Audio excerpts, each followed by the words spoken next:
नमस्कार दर्शकों, vision IAS topper stock में एक बार फिर आप सभी का स्वागत है।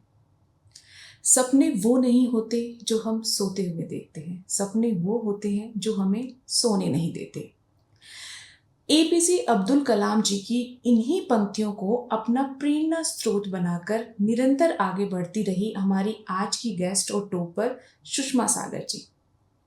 सुषमा सागर जी ने यूपीपीएससी परीक्षा में असिस्टेंट कमिश्नर जीएसटी का पद हासिल किया, लेकिन यहाँ पर हैरान करने वाली बात यह है कि इन्होंने अपनी सफलता को वहीं तक सीमित नहीं किया, अपितु ये निरंतर आगे बढ़ती रही और उसी निरंतर कोशिश का परिणाम है कि यूपीएससी सिविल सेवा परीक्षा 2022 में भी इन्होंने अपना नाम जो है लिस्ट में शामिल करवाया या एक रैंक इन्होंने हासिल की है।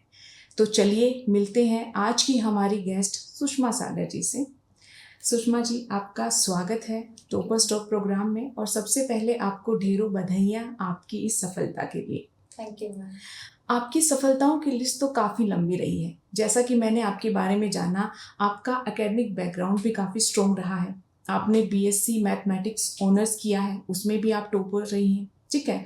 आपने यूपीपीएससी परीक्षा में भी असिस्टेंट कमिश्नर का पद प्राप्त किया और हाल ही में यूपीएससी परीक्षा में भी आपने रैंक हासिल की है। तो आपकी ये जो सफलताएं हैं, इनकी तो हम डिटेल में चर्चा करेंगे, आपसे आपकी पूरी जर्नी जानेंगे और डेफिनेटली आपकी जो ये जर्नी है हमारे व्यूवर्स को प्रोत्साहित करेगी, मोटिवेट करेगी आगे बढ़ने के लिए। लेकिन सबसे पहले शुरुआत करते हैं आपके परिचय के साथ। जी, मेरा नाम सुषमा सागर है। मैं मूलतः आगरा की निवासी हूँ। मैंने दयालबाग एजुकेशन इंस्टीट्यूट से बीएससी ऑनर्स मैथमेटिक्स किया है और इससे पहले मैं पीसीएस में फर्स्ट अटेम्प्ट में असिस्टेंट कमिश्नर जीएसटी के पद पर सेलेक्ट हुई हूँ और वर्तमान में मेरा यूपीएससी 2022 में चयन हुआ है। जी, तो आप जो है आपने स्थान हासिल किया, आपकी अनेकों सफलताएं रही। आपकी यूपीएससी परीक्षा को लेकर एक जर्नी रही है सुषमा, जैसा कि आप ही से मुझे पता चला। आपने लगभग 2016-17 के आसपास तैयारी शुरू की, ठीक है। उसके बाद आप निरंतर जो है आगे बढ़ती रही। एक बार आप इंटरव्यू के स्तर तक भी पहुंची, उसके बाद आप नेक्स्ट प्रीलिम्स तक नहीं क्वालिफाई कर पाई। कहने का अर्थ है कि इस पूरी जर्नी में काफ़ी अप डाउन की स्थिति बनी रही है। तो आप अपनी पूरी जर्नी हमारे व्यूवर्स के साथ डिटेल में साझा कीजिए, क्योंकि हम जानते हैं, आप भी जानती हैं कि बहुत सारे एस्पिरेंट होते हैं जो तैयारी करते हैं, ठीक है। 1 अटेम्प्ट, 2 अटेम्प्ट, 3 अटेम्प्ट, कई बार मेंस इंटरव्यू के स्तर तक पहुंचते हैं लेकिन फाइनल सिलेक्शन नहीं हो पाता। इवन कई बार प्रीलिम्स तक अच्छे कैंडिडेट्स का क्वालिफाई नहीं हो पाता। तो ऐसे में वो कैसे खुद को मोटिवेट रखें, तो उनको मोटिवेट करने में आपकी जर्नी निसंदेह उनकी सहायता करेंगी, क्योंकि इसी तरह के कुछ अप डाउन, जैसा कि हम बात कर चुके हैं, आपने भी अनुभव किए हैं। तो अपनी जर्नी के बारे में बताइए।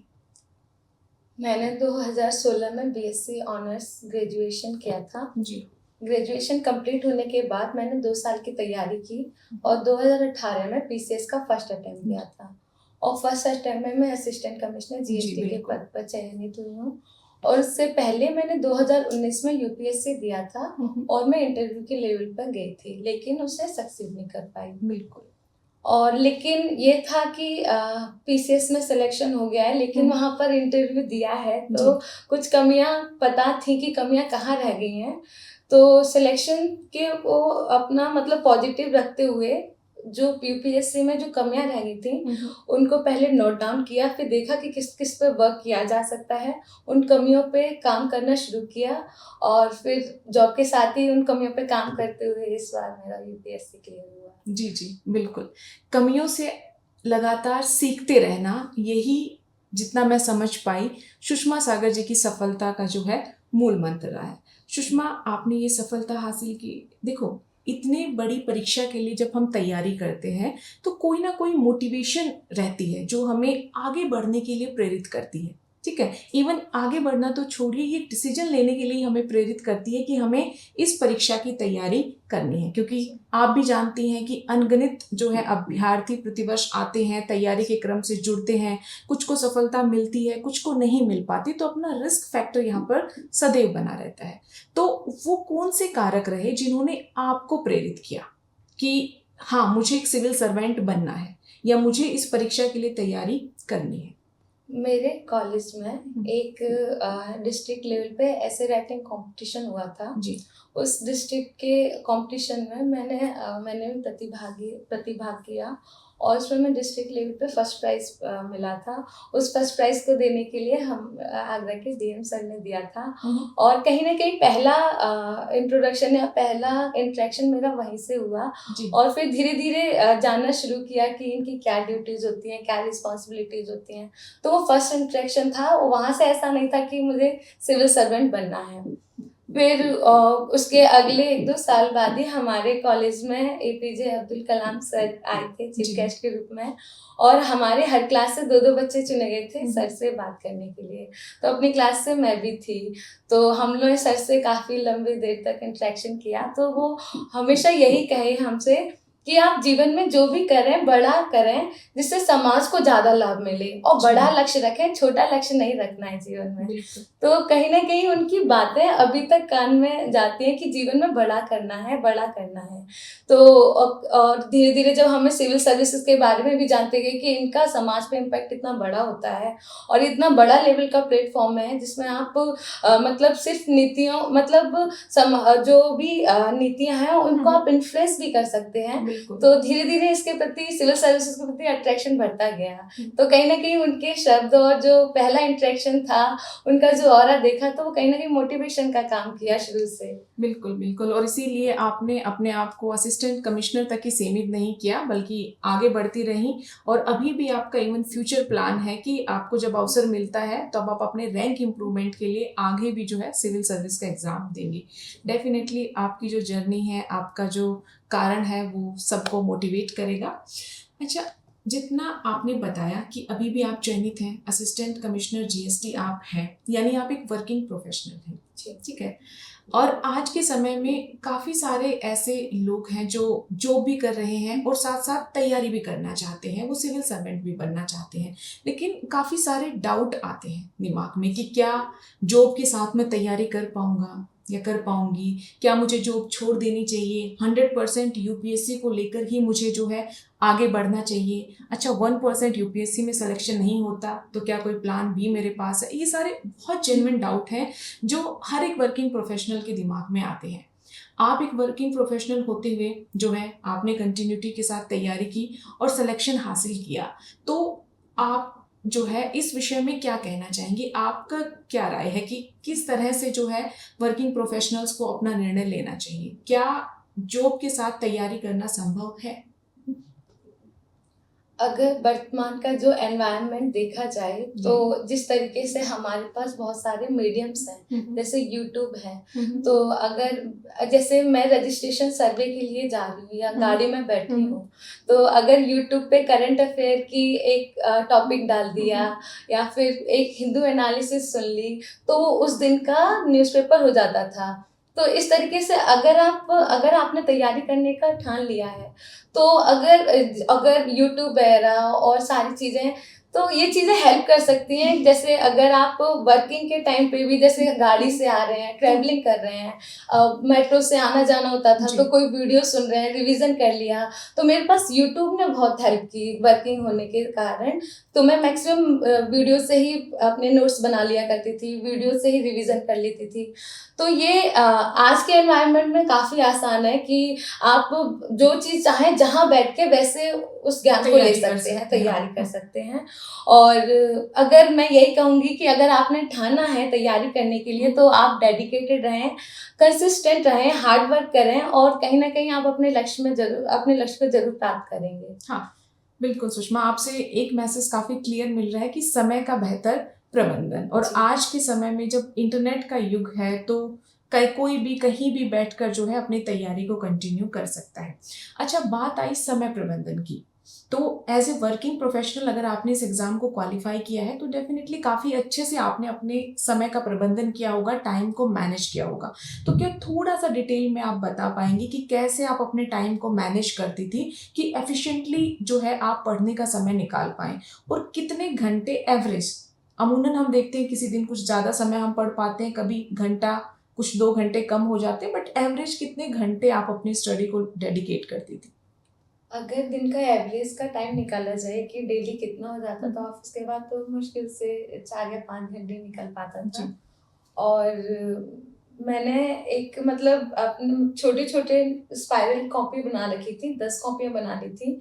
और जैसे जीएस 1 के लिए अलग कॉपी, जीएस 2 के लिए अलग, जीएस 3, 4 के लिए अलग, ऐसे के लिए अलग, ऑप्शनल के लिए अलग।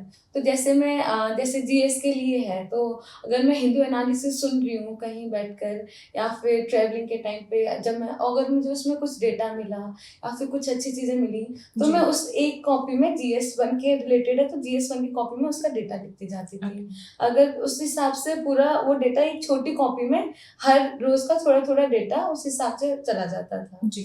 तो कहीं न कहीं उसके शॉर्ट नोट्स धीरे-धीरे तैयार होते गए। और टाइम तो मतलब जैसे कभी-कभी ऑफ़िस का वर्क ज़्यादा हो रहा है, स्ट्रेस ज़्यादा हो रहा है, जी। तो कहीं अपनी हॉबीज़ पे काम करना, जैसे मुझे म्यूज़िक सुनना, डांस करना, जी। पेट्स के साथ खेलना पसंद है। तो मैं कहीं उन हॉबीज़ पे काम करके या कुछ ना कुछ ऐसे करके फिर दोबारा से पढ़ाई में लग जाती थी। तो ये सारी चीज़ें खुद को स्ट्रेस मैनेजमेंट के साथ टाइम मैनेजमेंट में भी मदद करती थी। छोटे-छोटे नोट्स बनाना, उन्हें कहीं भी बैठ रहे हैं, ट्रैवलिंग में जा रहे हैं तो एक बार नोट्स पे मतलब नज़र मार ली हुँ। कि अच्छा ये डेटा है, ये परसेंटेज ये हो गया है। तो ये चीज़ें छोटी-छोटी चीज़ें हेल्प करती हैं। छोटे-छोटे स्टेप साथ में स्ट्रेस मैनेजमेंट ने हाँ आपकी जी, काफ़ी हेल्प की है, जी। ठीक है। तो डेफ़िनेटली काफ़ी सारे एस्पिरेंट जो हैं उनको आपके इस आंसर से हेल्प मिलेगी क्योंकि कहीं न कहीं जब आप काम के साथ तैयारी करते हो तो वर्कलोड होता है, ऊपर से एग्ज़ाम का लोड है, तो स्ट्रेस तो कहीं न कहीं इन बिटवीन आ ही जाता है। ठीक है सुषमा, आपका जो एकेडमिक बैकग्राउंड है वो काफ़ी अच्छा रहा है क्योंकि आपने जो है टॉप भी किया है अपने एकेडमिक्स के लेवल पर। तो कई बार जो है बहुत सारे लोग तैयारी करना चाहते हैं, तो अलग-अलग तरह के डाउट रहते हैं कि जैसे किसी एक स्टूडेंट का एजुकेशन बैकग्राउंड एवरेज रहा है, उसको लगता है कि नहीं यूपीएससी तो सिर्फ टॉपर्स का एग्ज़ाम है, लाइक जिन्होंने एकेडमिक्स के लेवल पर एक्सीलेंस प्रदर्शित की है, उन्हीं को इस एग्ज़ाम की तैयारी करनी चाहिए। तो आपका अनुभव क्या कहता है कि क्या ऐसा कुछ प्री रिक्वायर्ड है कि आप एकेडमिक्स में बहुत अच्छे रहे हो तो ही आप इस एग्ज़ाम को क्वालिफ़ाई कर सकते हो? परसेंटेज काफ़ी हाई आपने अगर प्राप्त की है तो ही आप इस एग्ज़ाम को क्वालिफ़ाई कर सकते हो? क्या आप इस पर बताना चाहेंगे?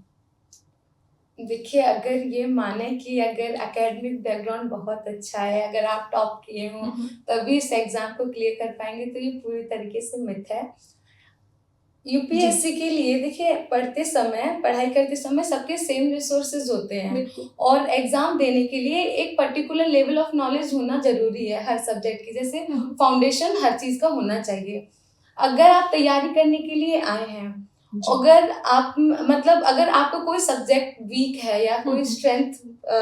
स्ट्रेंथ नहीं है उस सब्जेक्ट में, थोड़ा कमज़ोर फ़ील कर रहे हैं, हुँ, तो आप अगर उस सब्जेक्ट पे थोड़ा-सा टाइम एक्स्ट्रा दे दें बिल्कुल। तो कहीं न कहीं आप उस कमज़ोरी को अपनी स्ट्रेंथ में बदल सकते हैं और हो सकता है जिसका एकेडमिक बैकग्राउंड हो उसके लिए वो पॉज़िटिव रहा हो। लेकिन जैसे मेरा अगर साइंस का बैकग्राउंड है, हुँ, तो हुँ। साइंस का बैकग्राउंड में तो मेरा मैथ्स तो सही था, लेकिन अगर मैं अपनी जर्नी को याद करूँ तो मुझे हिस्ट्री, ज्योग्राफी, ह्यूमैनिटीज़ के जो इकोनॉमिक तो सब्जेक्ट्स बहुत हैं, कमज़ोर बिल्कुल। थे।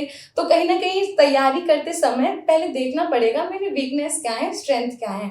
हर व्यक्ति की अपनी स्ट्रेंथ है, हर व्यक्ति की अपनी वीकनेस है। वीकनेस है। अगर आपका एकेडमिक बैकग्राउंड अच्छा है तो हो सकता है आपको कुछ पॉजिटिव पॉइंट मिल जाए, पर ये नहीं है कि आप उस यूपीएससी को एकदम मतलब क्लियर ही कर लेंगे। बिल्कुल। अगर आप एवरेज हैं और पूरे डेडिकेशन के साथ अपने वीकनेसेस पे काम करते हैं तो पूरी तरीके से आप तैयारी क्लियर कर सकते हैं, सफल हो सकते हैं और कई ऐसे ढेरों एग्जाम्पल हैं जिनका बैकग्राउंड बिल्कुल मतलब इतना अच्छा नहीं था, एवरेज थे और काफ़ी अच्छी रैंक लेकर आए हैं। बिल्कुल, बिल्कुल। तो अगर आपका भी अभी तक बैकग्राउंड उतना स्ट्रॉन्ग नहीं रहा है या एकेडमिक्स में उतने हायर परसेंटेज नहीं है, तब भी आप डेफ़िनिटली तैयारी कर सकते हैं, जैसा कि सुषमा ने हमें बताया। बस ज़रूरत है कि आप थोड़े डेडिकेशन, हार्ड वर्क के साथ काम करें और अपनी स्ट्रेंथ और वीकनेस को आइडेंटिफ़ाई करते हुए आगे बढ़ें।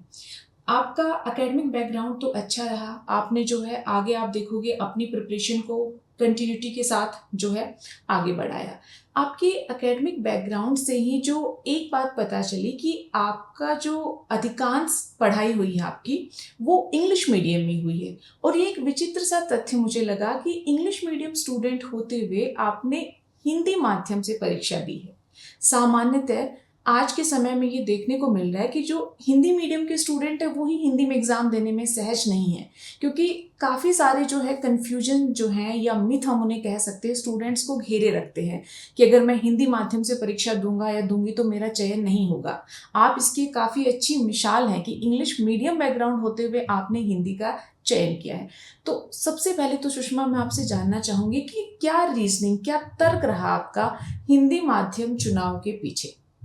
मैंने जब प्रीवियस ईयर के क्वेश्चंस देखे ऐसे वगैरह, मतलब मुझे लगा कि अगर मुझे अपनी कॉपी दूसरों की कॉपी से अलग करनी है, कुछ मतलब एक्स्ट्रा मार्क्स लाने हैं, तो मुझे कुछ मतलब उसमें अपनी इनोवेशन, अपना मौलिक चिंतन डालना होगा। देखिए, जब आप कॉपी लिखते हैं, आपके आंसर जब एग्जामिनर के पास जाते हैं तो वो ये नहीं देखता कि आपका मीडियम क्या है, आप वो देखा जाता है कि आपके आंसर की क्वालिटी कैसी है। अगर आप किसी भी लैंग्वेज में अगर वो क्वालिटी दे पाते हैं, तो आप जिस भाषा में सहज हैं, जिसमें मौलिक चिंतन कर पाते हैं, जिसमें आप खुद अच्छा एक्सप्रेस कर पाते हैं, अगर आप उस लैंग्वेज पे करते हुए अगर एग्जाम देते हैं तो क्लियर कर सकते हैं। और क्योंकि मैं हिंदी में अपने आप मुझे लगता था कि मैं अच्छी तरीके से एक्सप्रेस कर सकती हूँ खुद को, तो इसलिए बस इसीलिए हिंदी मीडियम चुना कि मैं अपना मौलिक चिंतन डाल पाऊँ एग्जाम के। और आपकी रीजनिंग ने आपको सफलता तक भी पहुंचाया, क्योंकि आपको लग रहा था कि हिंदी में आप अपने आप को ज़्यादा बेहतर ढंग से अभिव्यक्त कर सकती हैं, मौलिक चिंतन आपका हिंदी में ज़्यादा बेहतर है, तो अंततः आपको सफलता भी मिली है। सुषमा, आपने जो है सेल्फ स्टडी पर काफ़ी फोकस किया, क्योंकि आपकी जर्नी काफ़ी लंबी रही है।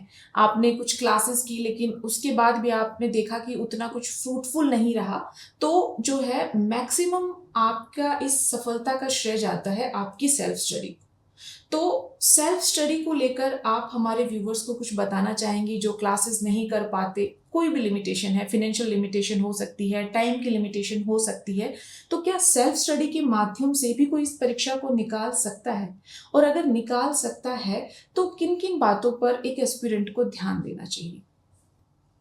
देखिए, इस एग्जाम को क्लियर करने के लिए सबसे ज़रूरी, जो सबसे शुरुआत के लिए सबसे आवश्यक जो चीज़ है वो है गाइडेंस। बिल्कुल। तो आपको किस डायरेक्शन में जाना है, किस डायरेक्शन में तैयारी कर रहे हैं, तो अगर उसके लिए गाइडेंस आपको कोचिंग से लेती है तो आप ले सकते हैं। अगर आप खुद से सेल्फ स्टडी करते हैं, क्योंकि अब वर्तमान में देखे जाएँ तो इतने सारे रिसोर्सेज हैं, आप यूट्यूब वगैरह के माध्यम से, टॉपर्स की वीडियोस के माध्यम से देख सकते हैं कि हमें किस माध्यम से अपनी तैयारी शुरू करनी चाहिए। जैसे कि आप तैयारी शुरू करने से पहले अपना सिलेबस देखें, PYQ देखें, उसके माध्यम से आपको पता चलेगा कि आप किस तरीके से, किस डायरेक्शन में तैयारी करनी है और किस तरीके से क्वेश्चन को एनालिसिस करनी है। तो ये अगर आपको वो गाइडेंस मिलती है तो गाइडेंस के लिए मुझे लगता है कि कोचिंग अगर आपको हेल्प करती है तो आप ले सकते हैं। अगर इसमें खुद करने के लिए आप कैपेबल हैं तो खुद मुझे लगता है कि करने के लिए पर्याप्त रिसोर्सेज हैं, और ऑनलाइन माध्यम से या सोशल मीडिया के माध्यम से पर्याप्त रूप से सभी को जानकारी हो ही जाती है कि कौन से रिसोर्सेज करने हैं, किस तरीके से करने हैं। और एंड में अगर कोचिंग आपको गाइडेंस भी दे देती है, लेकिन एग्जाम हॉल में आपको खुद को ही एक्सप्रेस करना है, तो वो जो आप एक्सप्रेस करेंगे वो आपकी सेल्फ स्टडी आपको एक्सप्रेस बताएगी कि आप किस तरीके से लिखें, किस तरीके से दूसरों से अलग करें, ताकि आप लाखों की भीड़ से आके कुछ अपनी रैंक ला सकें। तो ये सेल्फ स्टडी ही बहुत इंपॉर्टेंट भूमिका निभाती है। जी जी, ठीक है, बिल्कुल सही कहा सुषमा आपने। अब हम बात कर लेते हैं परीक्षा के सभी चरणों की, क्योंकि जनरली बच्चे कंफ्यूज रहते हैं कि टॉपर्स की जो है प्रीलिम्स को लेकर क्या रणनीति रही, मेंस को लेकर क्या रणनीति रही, पर्सनालिटी टेस्ट को लेकर उन्होंने ऐसा क्या अलग किया। तो एक एक चरण पर हम आपकी जो है रणनीति वो जानना चाहेंगे। तो सबसे पहले बात करते हैं प्रीलिम्स को लेकर। प्रीलिम्स को लेकर आपकी ओवरऑल स्ट्रैटेजी क्या थी? प्रीलिम्स को जो है आपने कैसे क्वालिफाई किया, क्योंकि कुछ समय ऐसा भी रहा जब आप प्रीलिम्स नहीं क्वालिफाई कर पाई, तो कुछ इम्प्रूवमेंट्स आपने किए। ओवरऑल आपकी ऑब्जर्वेशन, आपकी रणनीति प्रीलिम्स को लेकर क्या रही है? सबसे पहले प्रीलिम्स की तैयारी के लिए कि किस तरीके का पैटर्न है, पीवाईक्यू जरूर देखें। पीवाईक्यू से समझ में आता है कि हमें न्यूज़पेपर में भी सारी चीज़ें इंपॉर्टेंट नहीं है, कुछ सेक्शन ही इंपॉर्टेंट हैं, उन चीज़ों पे ही फोकस देना है। तो पीवाईक्यू और सिलेबस को जरूर देखें। अगर आप पीवाईक्यू देखते हैं तो ये भी समझ में आएगा कि कौन से मतलब कोई सा भी सब्जेक्ट जो आप पढ़ रहे हैं उसमें कौन से टॉपिक ज़्यादा इंपॉर्टेंट हैं, वो बार बार उन टॉपिक से क्वेश्चंस आते हैं। तो अगर आप उन टॉपिक्स पे फोकस करें और उनसे ये भी समझ में आएगा कि एग्जाम का पैटर्न किस तरीके से, अब जैसे करंट अफेयर ज्यादा आ रही है तो आप उसी हिसाब से करंट अफेयर पे फोकस करेंगे। तो मेरी रणनीति थी कि करंट अफेयर्स पर अधिक फोकस करना है और जितने मेरे नोट्स हैं उसे बार बार रिवाइज करना है और प्रीवियस ईयर के क्वेश्चंस की प्रैक्टिस करनी है। साथ में जो मार्केट में प्रीलिम्स के लिए जो टेस्ट सीरीज है उनको मैक्सिमम प्रैक्टिस करना है। और सिर्फ टेस्ट के लिए प्रैक्टिस ही नहीं करना है, अगर मैं कोई टेस्ट दे रही हूँ तो उससे पूरी तरीके से उसको एनालिसिस करनी है कि अच्छा ये मेरा गलत हुआ है, ये वाला तो मैंने क्या सोचा था, अच्छा तो ये पॉइंट सही है तो क्यों है, तो उसकी एनालिसिस पूरी करें। अगर इस तरीके से अगर एग्जाम दिया, उसके एनालिसिस की, तो हम धीरे धीरे एक तो नॉलेज भी गेन करते हैं, साथ में एग्जाम देने का तरीका भी सीख पाते हैं। खैर अब इस बार का जो 2023 का एग्जाम था उसमें तो एलिमिनेशन मेथड पूरी तरीके से समाप्त हो गया। लेकिन मैं अगर इस एग्जाम के पैटर्न से हिसाब से कहूँ तो अब जिस तरीके से एलिमिनेशन खत्म हुआ है तो नॉलेज पे अधिक फोकस करें, ज्यादा से ज्यादा रिवीजन करें और ज्यादा से ज्यादा प्रैक्टिस करें। बिल्कुल बिल्कुल, आपने काफी एक की फैक्टर को हाईलाइट किया, पोस्ट टेस्ट एनालिसिस, जो जनरली देखा गया है कि काफी सारे स्टूडेंट्स नहीं कर पाते हैं। लाइक वो सिर्फ टेस्ट देते हैं, खुद को टेस्ट देने तक ही लिमिटेड कर लेते हैं, मार्क्स जो भी मिले उनको प्राप्त करके या तो खुश होते हैं या फिर दुखी होते हैं। लेकिन अपनी कमियों को आइडेंटिफाई करना और उन पर लगातार काम करना सक्सेस पाने के लिए काफी जरूरी है। मोक्स लगाने के साथ साथ जो है ये फंडामेंटल कंसेप्चुअल क्लैरिटी कितनी महत्वपूर्ण भूमिका निभा रही है सुषमा? ये तो बेस है।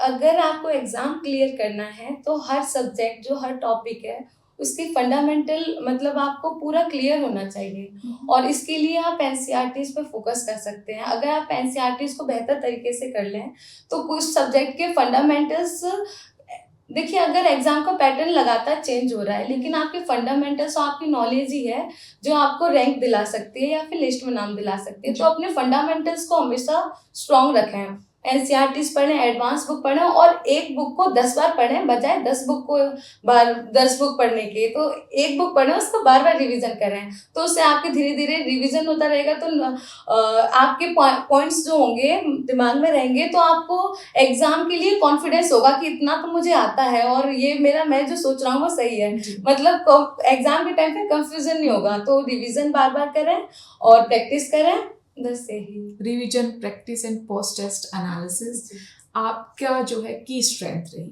ठीक है, बिल्कुल सुषमा, और ये बेसिक भी है कि अगर इन सारी चीज़ों पर कोई भी एस्पिरेंट काम करता है तो डेफिनेटली वो सफलता के पास पहुंच जाता है, एटलीस्ट प्रीलिम्स के लेवल पर तो पहुंच ही सकते हैं। ठीक है, सीसेट आज के समय में जो है स्टूडेंट्स के लिए काफ़ी मुसीबत बना हुआ है, और मुख्यतः हिंदी मीडियम स्टूडेंट्स के लिए, क्योंकि मैथ्स के क्वेश्चन भी नहीं अटेम्प्ट हो पा रहे हैं और कॉम्प्रिहेंशन का लेवल भी बढ़ गया है।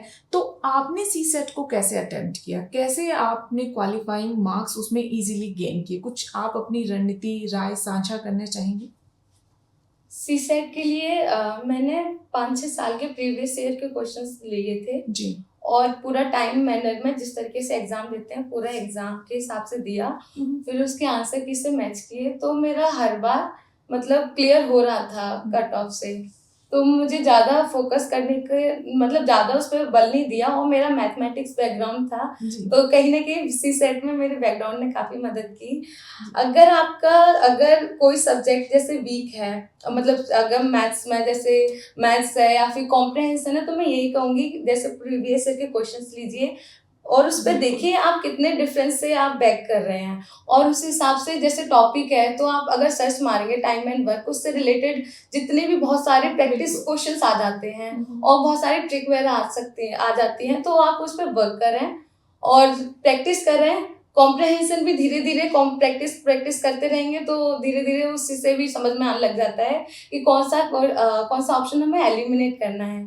तो सीसेट के लिए अगर आपको लगता है कि आप थोड़ा बैक कर पा रहे हैं अगर उसमें थोड़ा वीक पॉइंट है हम्म, तो पूरा उसे प्रॉपर टाइम दें और उसमें मतलब एक्स्ट्रा क्लासेस ले सकते हैं, प्रैक्टिस करें। अगर नहीं है तो आप जिस टॉपिक में अगर कोई पर्टिकुलर सेक्शन आपका वीक है तो उस सेक्शन की पर्टिकुलर क्लास ले सकते हैं यूट्यूब वगैरह के माध्यम से। तो बेसिकली सुषमा, अपना स्तर जानना और अपना स्तर या लेवल जानने के बाद उसी हिसाब से तैयारी करना। जी। अगर आप वीक हैं तो कुछ सब्जेक्ट्स पे आप जो है कुछ कॉमन एरियाज है जिनको प्रिपेयर कर सकते हो और क्वालिफाई कर सकते हो। तो बस ये छोटा सा कदम आप सभी को उठाना है और इजीली फिर आप सीसेट पेपर को क्वालिफाई कर सकते हैं, जैसे कि सुषमा ने किया है।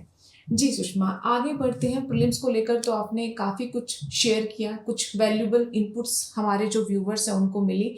अब मेंस को लेकर आपकी ओवरऑल रणनीति क्या रही? कुछ तो पहलू आपकी चर्चा से मुझे जानने को मिले, जैसे कि आप ब्रीफ नोट्स बनाती थी, ठीक है, हैंडी नोट्स आपके होते थे।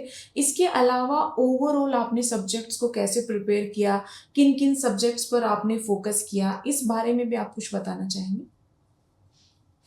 मतलब हर सब्जेक्ट के नोट्स तो बनाए थे और मैं मेनली फोकस करती थी यूट्यूब वीडियोस पे। अब जैसे ज्योग्राफी एनसीईआरटीज पढ़ने में मुझे लगता था मेरा टाइम चला जाएगा, तो जैसे कुछ वीडियोज हैं जैसे अमित सेन गुप्ता वगैरह, मतलब बहुत सारी एलिमिनेशन के साथ पूरा ज्योग्राफी पढ़ा रहे हैं, तो मैं 2 की स्पीड में पूरा ज्योग्राफी रिवाइज कर लेती थी। तो इस तरीके से मतलब अगर पॉलिटी है तो अगर कुछ टॉपिक्स मेरे उसमें वीक है तो उसकी वीडियो देखकर रिवाइज कर लेती थी। एक्चुअली मेरे साथ दिक्कत थी टाइम की कमी, तो ये सारी चीजें जहां मुझे लगता था कि मुझे टाइम नहीं मिल रहा है तो मेरे लिए सोशल मीडिया उसके हेल्पफुल था। तो 2 की स्पीड में करके उस खुद से रिवीजन नहीं कर पा रहे तो वीडियो के माध्यम से रिवीजन कर लिया। और कहीं ना कहीं मेरा, अगर मैं कहूँ तो मेंस की उतनी अच्छी तैयारी नहीं हो पाई थी और उसी की वजह से मुझे लगता है कि मेरी रैंक थोड़ी कम है।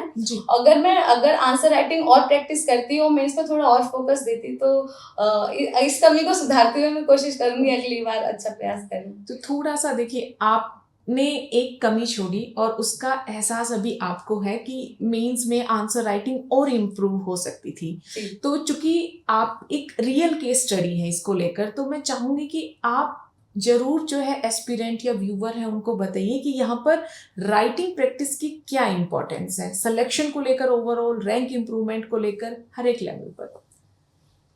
यूपीएससी में सबसे ज्यादा इम्पोर्टेंट है तो वो है आंसर राइटिंग। देखिए जैसे साइंस में हम पढ़ते हैं प्रोपोर्शनल है, तो ये इसमें भी यही है कि जितना आप प्रैक्टिस करते हैं ना आंसर राइटिंग की, आपका प्रोपोर्शन बढ़ता जाता है यूपीएससी में सक्सेस होने का। तो आप प्रैक्टिस जितनी करेंगे आपका सक्सेस रेट उतना बढ़ता जाएगा। तो मैक्सिमम प्रैक्टिस कीजिए, प्रीवियस ईयर के कीजिए, टेस्ट सीरीज लीजिए, प्रैक्टिस कीजिए, प्रैक्टिस इज द की। जी बिल्कुल बिल्कुल सुषमा। आपकी मार्कशीट जो मैंने देखी तो आपका ऑप्शनल में स्कोर काफी अच्छा रहा है, तो उसकी आपकी क्या रणनीति रही ऑप्शनल की? ऑप्शनल मेरा हिंदी साहित्य था और अगर मैं कहूँ शुरू में जो मेरा नहीं हुआ था तो एक्चुअली मेरा साइंस बैकग्राउंड था, मैंने हिंदी साहित्य लिया था, तो थोड़ा इतनी अच्छी कॉन्सेप्चुअल क्लैरिटी नहीं थी। लेकिन धीरे धीरे मुझे लगा कि अगर एग्जाम में रैंक लाने के लिए ऑप्शनल महत्वपूर्ण भूमिका निभाता है तो उसके लिए भी मैंने पेपर 1 और पेपर 2 के लिए अलग कॉपी और उसी हिसाब से सारे टॉपिक्स के छोटे छोटे नोट्स बनाए थे, उन्हें रिवाइज करती थी। और जैसे कोई भी टॉपिक हो हिंदी में तो उसके लिए पोएम्स होना जरूरी है, तो मैंने हर टॉपिक की उस छोटी सी कॉपी में पोएम्स और उदाहरण लिख दिए थे कि कोई सा भी क्वेश्चन आएगा, क्योंकि हिंदी में मौलिक चिंतन और अच्छी तरीके से लिखने की स्वतंत्रता होती है, तो मैं कहीं ना कहीं से ये लिख दूंगी। तो कहीं मतलब उदाहरण होंगे, एग्जाम्पल्स होंगे, पोएम्स होंगी, और यही नहीं कि नोट्स हों, अगर मुझे कहीं से भी 12th की बुक या कहीं और से भी एग्जाम्पल मिलते थे तो मैं उन्हें भी इनकॉर्पोरेट करती थी ताकि दूसरों से थोड़ी कॉपी अलग हो जाए। तो बेसिकली आपने क्रिएटिव लिबर्टी का काफी लाभ उठाया। जी। और फिर आंसर राइटिंग प्रैक्टिस तो है ही है, तो रिवीजन और प्रैक्टिस तो इस एग्जाम का मेन की है। जी बिल्कुल। मेंस को लेकर आपने पहले भी बताया कि आपने नोट्स काफ़ी जो है बनाए थे, अच्छे नोट्स आपने बनाए, तो थोड़ा-सा आप नोट्स मेकिंग को लेकर और जो है हमारे व्यूअर्स को बताएँगी? क्योंकि अभी वही समय है, प्रीलिम्स गया है, मेंस आने वाला है। जो क्वालिफ़ाई कैंडिडेट्स हैं, उन पर काफ़ी तरह के प्रेशर रहते हैं, अब ये पढ़ना है, अब वो पढ़ना है, नोट्स तैयार नहीं है, कैसे नोट्स बनाए जाएँ, डिटेल नोट्स बनाए जाएँ, ब्रीफ नोट्स बनाए जाएँ, तो बड़े सारे डाउट रहते हैं। तो आप जो है इन समस्याओं का कुछ समाधान जो आपने अपने लिए किया हो, देना चाहेंगी जो बाकी एस्पिरेंट्स की भी मदद करे? इस एग्ज़ाम के लिए नोट्स मेकिंग काफ़ी इम्पोर्टेंट है, जी। क्योंकि एक दिन में आपको 2-2 एग्ज़ाम देने होते हैं। हुँ। एक दिन में 2 मेंस लिखने हैं, तो उसको जाने से पहले पूरा रिवीज़न होना, थोड़ा मतलब थोड़ा आउटर पॉइंट दिमाग जी, में बने बिल्कुल। रहना, इसके लिए इम्पोर्टेंट है आपके शॉर्ट नोट्स होना, काफ़ी ज़रूरी है। तो वो शॉर्ट नोट्स तो ज़रूर बनाएँ, एक कॉपी ज़रूर बना लें जिसमें सारे इम्पोर्टेंट डेटा हो, स्टैटिस्टिक्स हो, और जैसे कुछ इम्पोर्टेंट टॉपिक्स होते हैं जैसे अनएम्प्लॉयमेंट, वीमेन, जैसे इन टॉपिक्स हाँ। हैं, इनसे रिलेटेड महत्वपूर्ण डेटा हमेशा अपने दिमाग में रखें बिल्कुल। और हमेशा उसे रिवाइज करते रहें।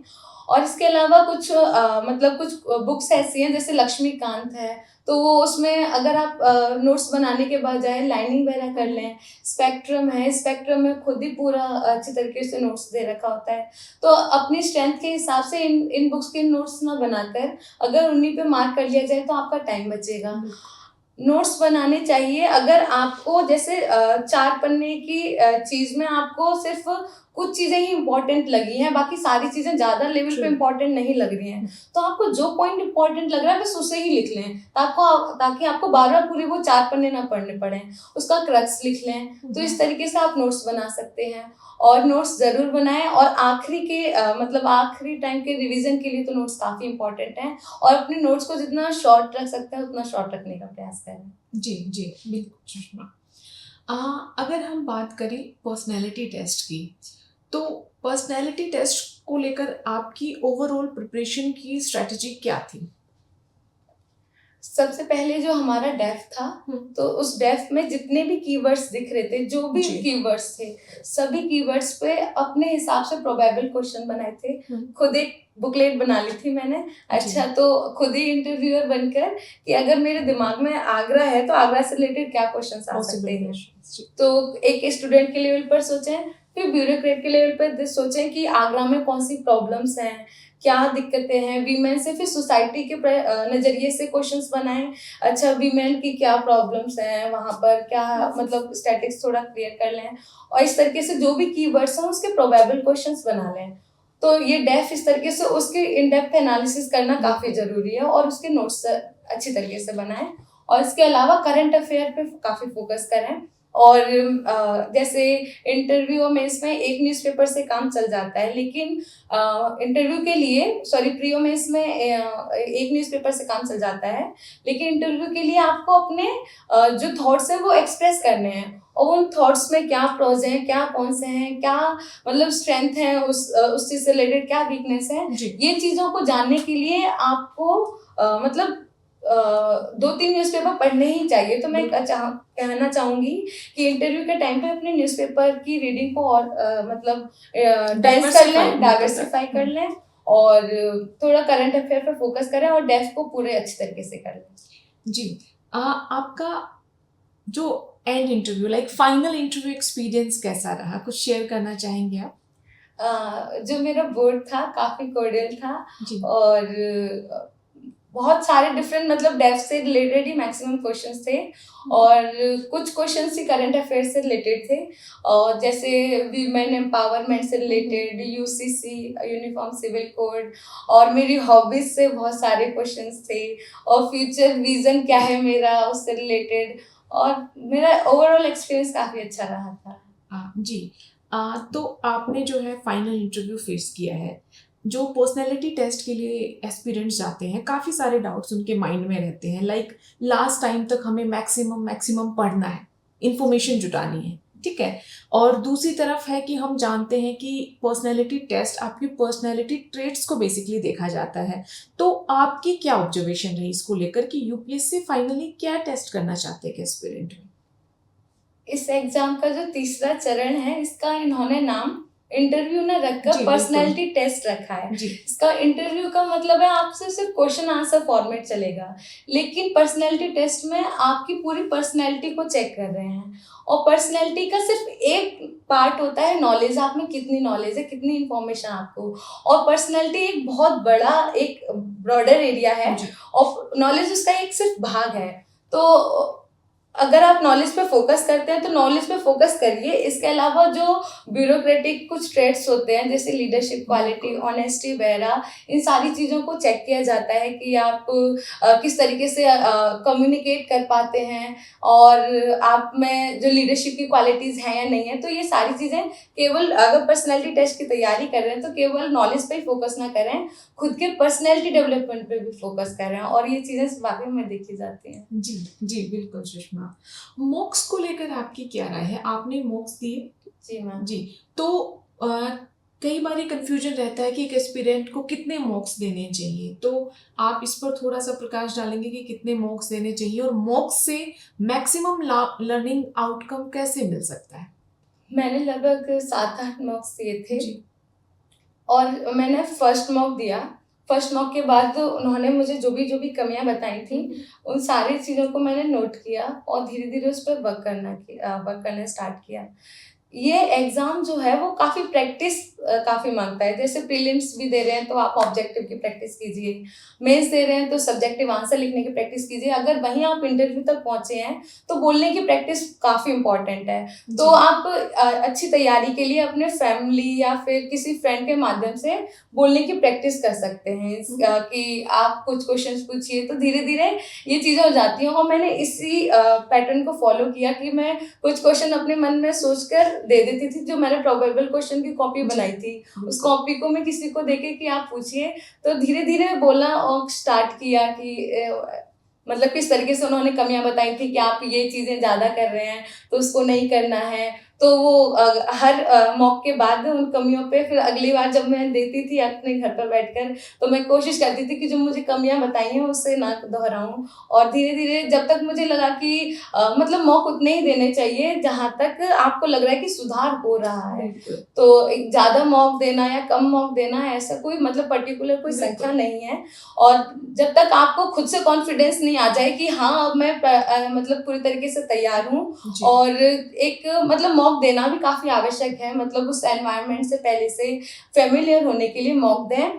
पर कोई नंबर ऐसा कोई पर्टिकुलर नहीं है और प्रैक्टिस करें, हुँ। इस चीज़ पे ही ज़्यादा फ़ोकस तो करें। बेसिकली जो आपको अपने अनुसार उचित लगे कि कहाँ तक आप कंफर्टेबल हैं, कहाँ तक लर्निंग आउटकम आपको मिल रहे हैं, अगर हाँ, अपने वीकनेस हाँ, पॉइंट पे काम करते जाएँ। हुँ, फिर ये भी नहीं है कि हर मतलब हर मॉक में ज़रूरी नहीं है कि वो हर मॉक की सारे जो भी सजेशन हो वो भी माने जाएँ, बिल्कुल, क्योंकि हर इंसान की अपनी कुछ यूनिक क्वालिटीज़ होती हैं। तो किसी डेफिनिटली। भी मॉक के मतलब उसके माध्यम से अपनी जो यूनिकनेस है उसे ना खोएँ। जी, बिल्कुल, बिल्कुल, ये तो आपने काफ़ी अच्छा पॉइंट बताया कि आपकी यूनिकनेस, आपका एक स्पेशल जो है जी। कैरेक्टरिस्टिक है, फीचर है, तो उसको तो मेंटेन करके रखना ही है।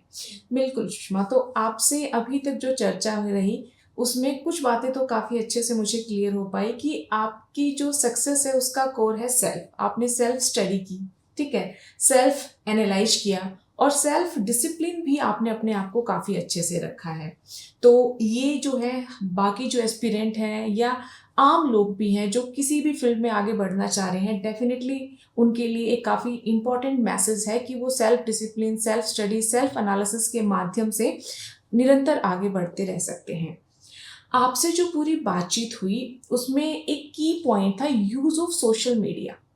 जो कि आपने अपनी प्रिपरेशन में काफ़ी किया, क्योंकि जैसा कि आपने बताया आपके पास टाइम लिमिटेड था, टाइम मैनेज करना था, तो आपने यूट्यूब इत्यादि की काफ़ी हेल्प ली है।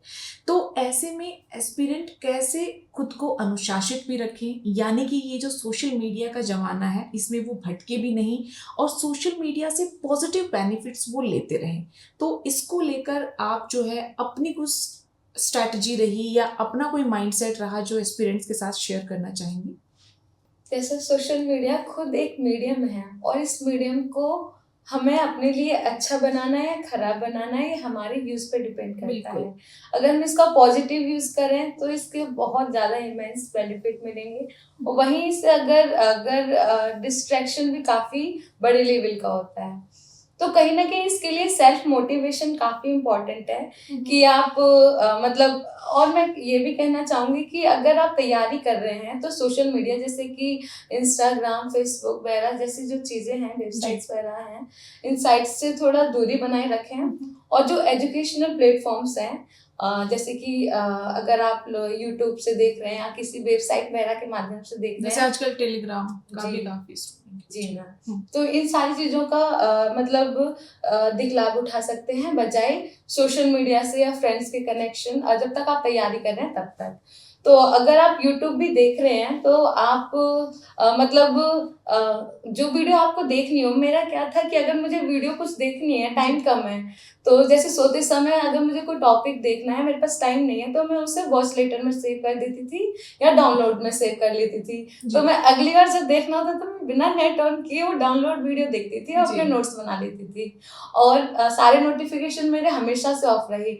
व्हाट्सएप आ रहा है नोटिफिकेशन, क्योंकि कनेक्शन भी जरूरी था ऑफिस के टाइम पे, तो नोटिफिकेशन सारे ऑफ थे। सिर्फ मैं तभी देख पाती थी मैसेज जब मुझे देखना है, ना कि मैसेज आ गया तो मैं एकदम खोल के व्हाट्सएप देखने लगी। तो अपने आप को खुद कुछ ना कुछ अपने हिसाब से आपको मैनेज करना होगा। और जैसे कि हमारे प्रधानमंत्री मोदी जी ने भी कहा था कि स्टूडेंट्स को जिस तरीके से फास्ट रखते हैं खाना का, तो जिस तरीके से सोशल मीडिया के प्रति जिस तरीके से लगातार उनकी हैबिचुअल होते जा रहे हैं, तो दिन में कुछ घंटे रखिए, उसमें अपने फैमिली से बात कीजिए और सोशल मीडिया से दूरी बनाइए। जी बिल्कुल, डिजिटल डिटॉक्स की आपने बात की जी, बहुत अच्छा सुषमा जी। इसके अलावा जो है, अब ये जो प्लेटफॉर्म है जिनकी आपने बात की, जैसे यूट्यूब है या और भी सोशल मीडिया प्लेटफॉर्म है, उनमें काफ़ी ज़्यादा कंटेंट है आज के समय में। इवन यूपीएससी रिलेटेड भी कंटेंट काफ़ी ज़्यादा है।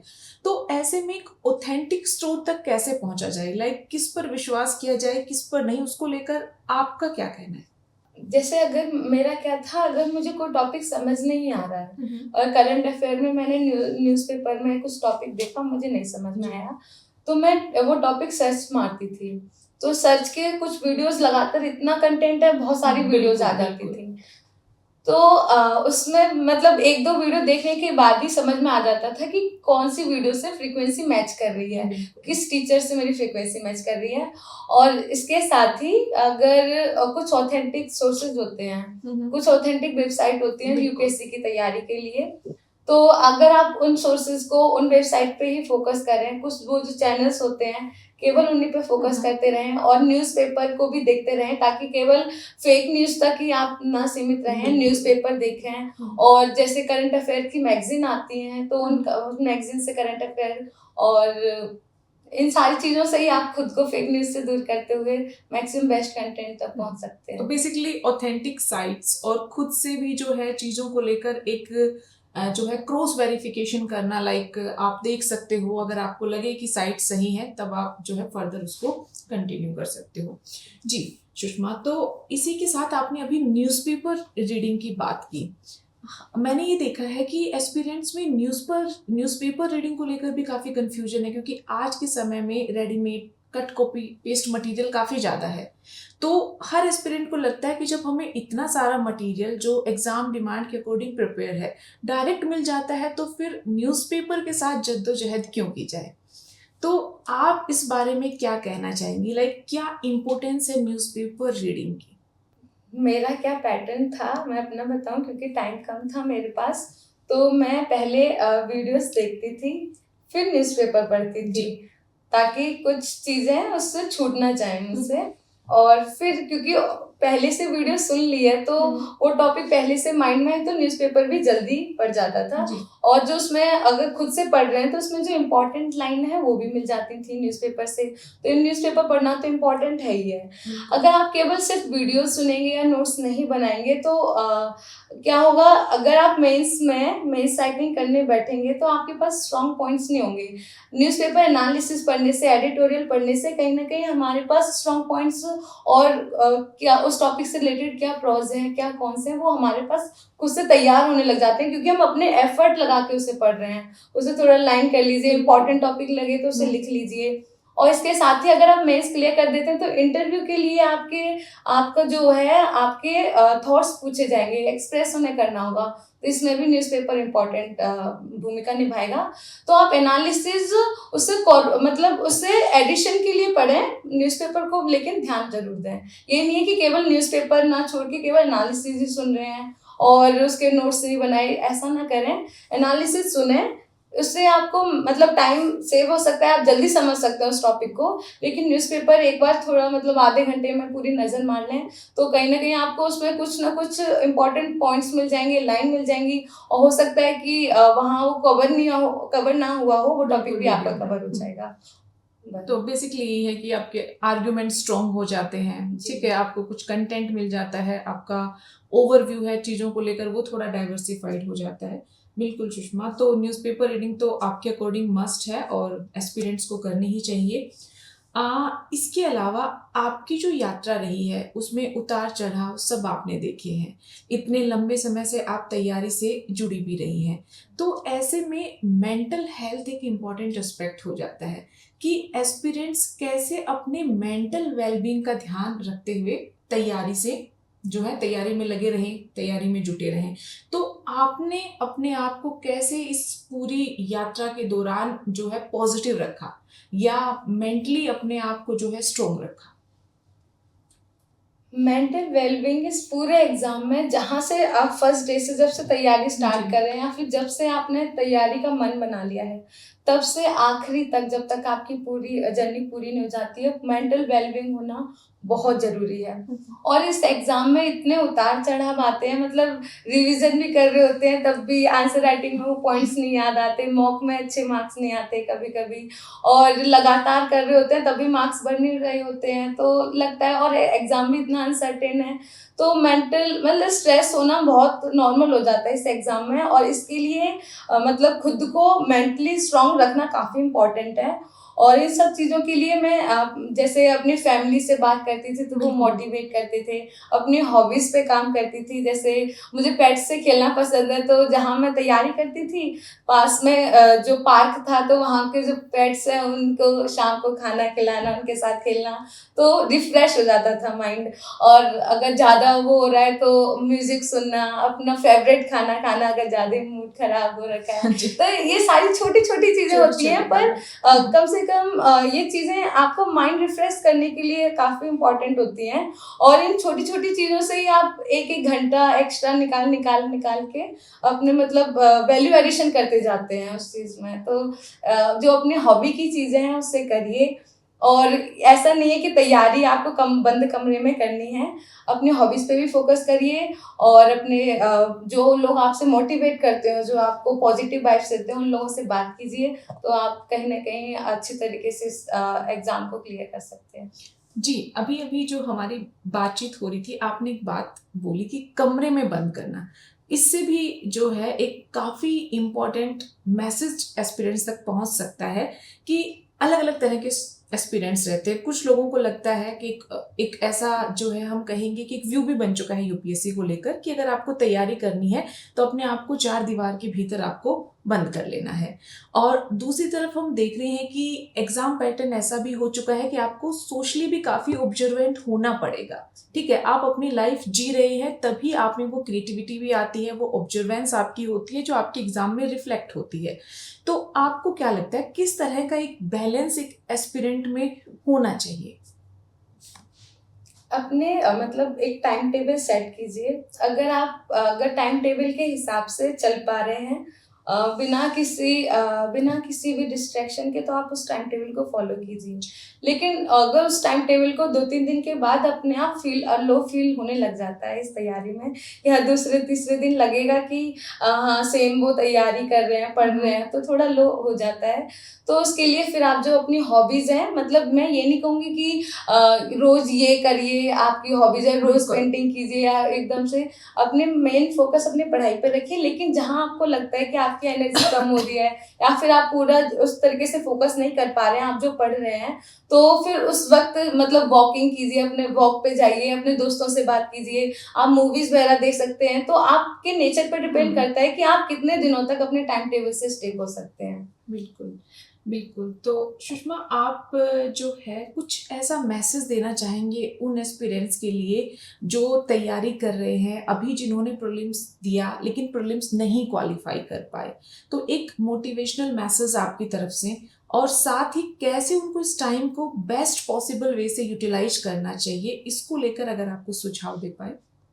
सबसे पहले आपका एग्ज़ाम नहीं हुआ है, तो उसमें पहले आराम से मतलब अकेले में बैठकर चिंतन कीजिए और एक A4 शीट लेके उस पे अपने मतलब खुद को पता होता है कि हमने कमी कहाँ की थी, उस जी। पॉइंट को लिखते जाइए। अपनी वीकनेसेस मतलब कुछ पता होता है कि हमने ये सब्जेक्ट ज़्यादा नहीं पढ़ा था या फिर हम ज़्यादा प्रैक्टिस नहीं कर पाए थे या मॉक ज़्यादा नहीं दिए थे या पेपर की एनालिसिस ज़्यादा नहीं की थी। तो आपकी इंडिविजुअली यूनिकनेस के हिसाब से आपकी जो वीकनेस है, उस पर काम कीजिए।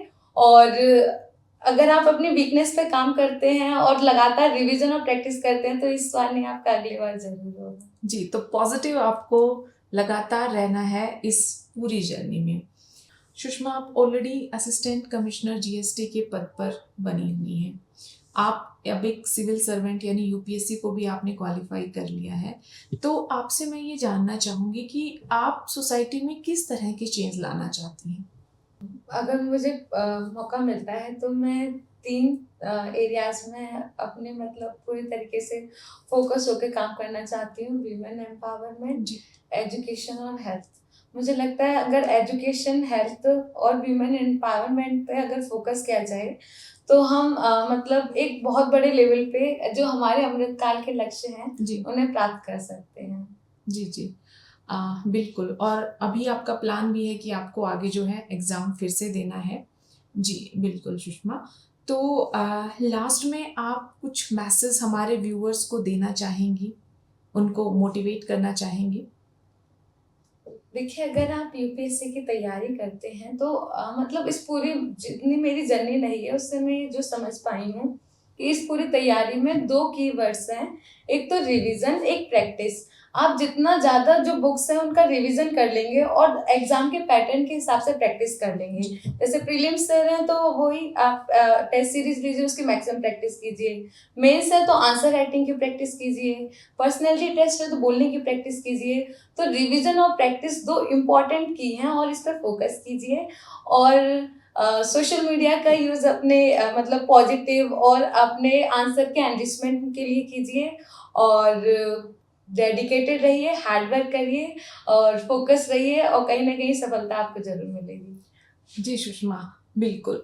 तो सुषमा की जो पूरी जर्नी अभी हमने डिस्कस की, वो निसंदेह आप सभी के लिए भी प्रेरणा का स्रोत रही होंगी, क्योंकि इन्होंने सफलता और असफलता सभी का सामना अत्यधिक धैर्य के साथ किया, और साथ ही लगातार ये कठिन परिश्रम करती रही, निरंतर आगे बढ़ती रही, और काफ़ी बेहतरीन ढंग से इन्होंने अपने समय का प्रबंधन किया, सदुपयोग किया, और उसी का परिणाम है कि ऑलरेडी ये कार्यरत होते हुए, एक वर्किंग प्रोफेशनल होते हुए इन्होंने इस एग्ज़ाम को क्वालिफाई किया है। तो इन्हीं की ये सारी सीख अपने जीवन में शामिल करते हुए निरंतर आगे बढ़ते रहिए, कोशिश करते रहिए, आपको भी निसंदेह सफलता मिलेगी। इन्हीं शब्दों के साथ, इसी प्रेरणा के साथ आज का हमारा ये टॉपर स्ट्रोक हम यहीं एंड करते हैं। धन्यवाद।